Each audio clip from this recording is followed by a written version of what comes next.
Oke, setelah kita membahas latar belakangnya, kita membahas tentang khalifah-khalifah berprestasi Daulah Umayyah di Damaskus. Nah, kekuasaan Daulah Umayyah di Damaskus ini menguasai selama 90 tahun. Nah, ada 14 pemimpin khalifah, yaitu Muawiyah bin Abu Sufyan, Yazid bin Muawiyah, Muawiyah bin Yazid, Marwan bin Hakam, Abdul Malik bin Marwan, Al-Walid bin Abdul Malik, Sulaiman bin Abdul Malik, Umar bin Abdul Aziz, Yazid bin Abdul Malik, Hisham bin Abdul Malik, Walid bin Yazid, Yazid bin Walid, Ibrahim bin Walid, dan Marwan bin Muhammad. Oke, di antara para khalifah ini yang tercatat sebagai pemimpin yang sukses dalam memimpin Daulah Umayyah di Damaskus ini ada 4, yakni Khalifah Muawiyah bin Abu Sufyan, Khalifah Abdul Malik bin Marwan, Khalifah Al-Walid bin Abdul Malik, Khalifah Umar bin Abdul Aziz. Oke, kita bahas apa saja sih perjuangan yang telah dilakukan 4 khalifah pada masa Daulah Umayyah ini. Muawiyah, yang pertama kita bahas Muawiyah bin Abi Sufyan ya. Muawiyah bin Abi Sufyan ini lahir pada 15 tahun sebelum Hijriah dan masuk Islam pada peristiwa Fathu Makkah bersama keluarga dan penduduk Makkah lainnya. Nama aslinya adalah Muawiyah bin Abu Sufyan bin Harb bin Umayyah. Setelah masuk Islam, ia menjadi sahabat Rasulullah dan menjadi juru tulis wahyu Al-Quran pada saat itu.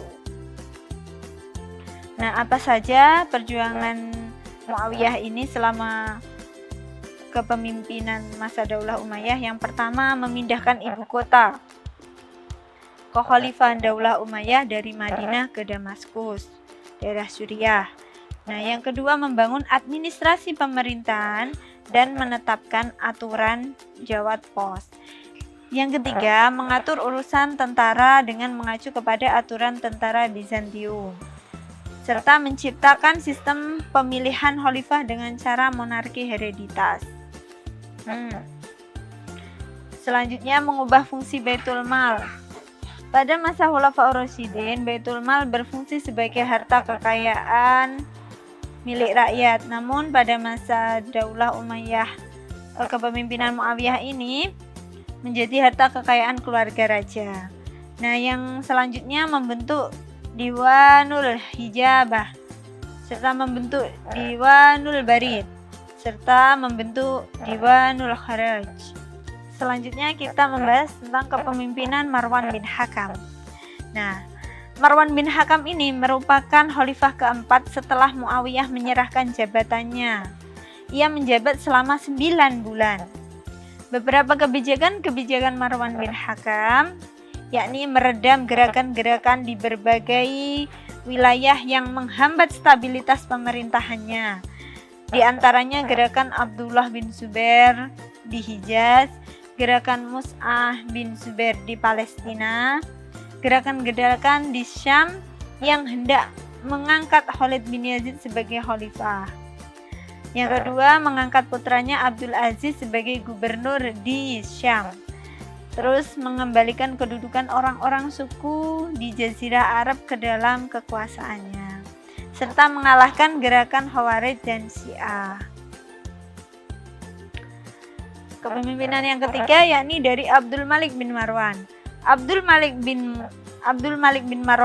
Marwan ini menjadi khalifah pada tahun 65 Hijriah di Syam dan di Mesir.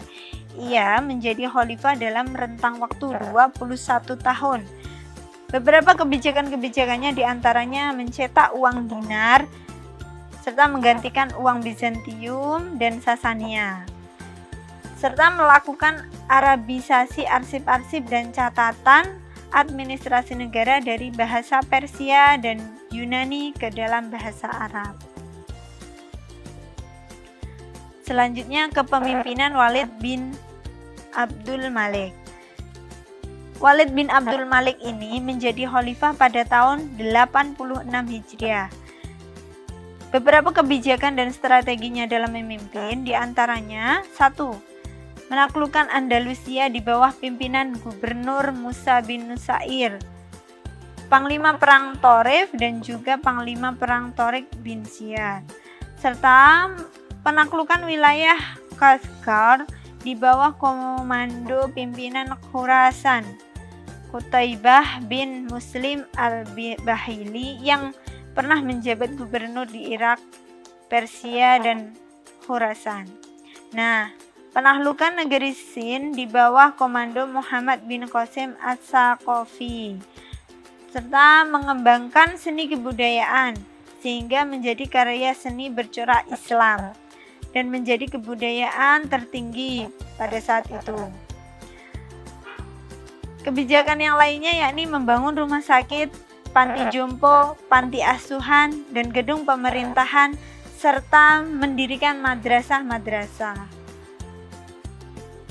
Selanjutnya merenovasi Masjidil Haram, mengadakan perbaikan makam Rasulullah SAW, serta merenovasi Masjid Nabawi dan Masjid Umawi di Damaskus. Sangat keren sekali kepemimpinan pada saat zaman Walid bin Abdul Malik ini. Selanjutnya kepemimpinan Umar bin Abdul Aziz. Umar bin Abdul Aziz menjabat sebagai khalifah kurang lebih 2 tahun 5 bulan. Beberapa kebijakan-kebijakan saat menjadi khalifah yakni mengupayakan pengumpulan hadis untuk dipilih antara hadis sahih, palsu, dan menunjukkan Imam Muslim bin Syihab Az-Zuhri sebagai koordinatornya. Berkat usaha ini tercapailah pembukuan hadis sahih.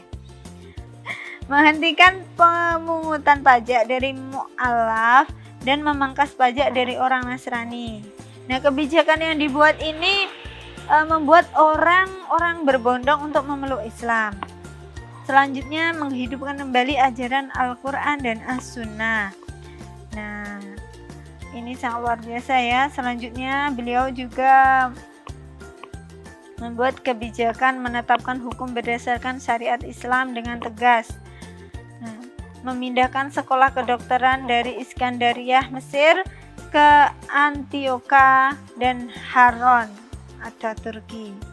Selanjutnya mengutus delegasi untuk mengawasi kinerja para gubernur di berbagai daerah agar selalu menerapkan keadilan dan kebenaran dalam memimpin, serta mengganti kedudukan gubernur yang tidak taat agama.